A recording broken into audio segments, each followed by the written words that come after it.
کرتے ہیں علی حسن صاحب ہمارے ساتھ موجود ہیں. آپ سوال کیجیے گا علی حسن. السلام علیکم. وعلیکم السلام.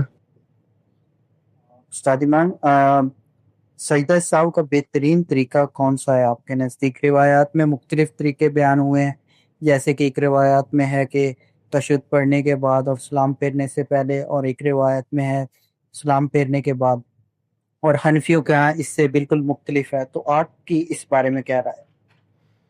انسان کو جب کسی غلطی کی طرف توجہ ہو جائے تو اس کے دو ہی طریقے ہیں. وہ دیکھے کہ کیا میں اس غلطی کی تلافی کر سکتا ہوں، یعنی جیسے کوئی رکعت رہ گئی ہے تو اس کو پڑھ لے اور اس کے بعد 2 سجدے کرے. اور اگر تلافی نہیں ہو سکتی تو جب توجہ ہو گئی تو تشہد میں کسی وقت سجدے کر لے.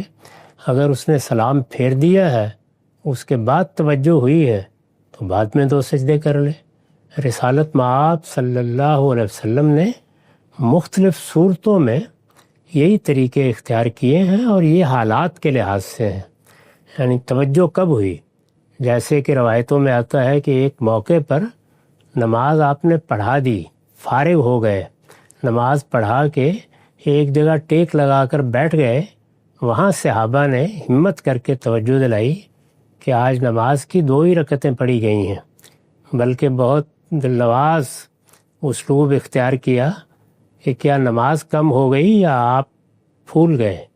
تو رسالت مآب صلی اللہ علیہ وسلم نے اٹھ کر جب اطمینان ہو گیا کہ فی الواقع 2 ہی رکعتیں ظہر کی پڑھی گئی ہیں تو وہ 2 رکعتیں پڑھیں، اس کے بعد 2 سجدے کر دیے.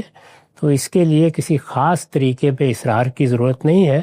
بہت سادہ لفظوں میں نے اس کو میزان میں بیان کر دیا ہے. وہاں سجدہ صاحب کی ساری بحث دیکھ لیجئے، اس کو سادگی کے ساتھ اپنانا چاہیے. عبادات کے معاملے میں یہی اسلام کا حسن بھی ہے اور یہی حضور کا اسوہ حسنہ بھی ہے. تلافی ممکن ہے تو آپ جس حالت میں بھی ہیں تلافی کر کے 2 سجدے کریں، اور اگر تلافی ممکن نہیں ہے تو 2 سجدے کر لیں. جی.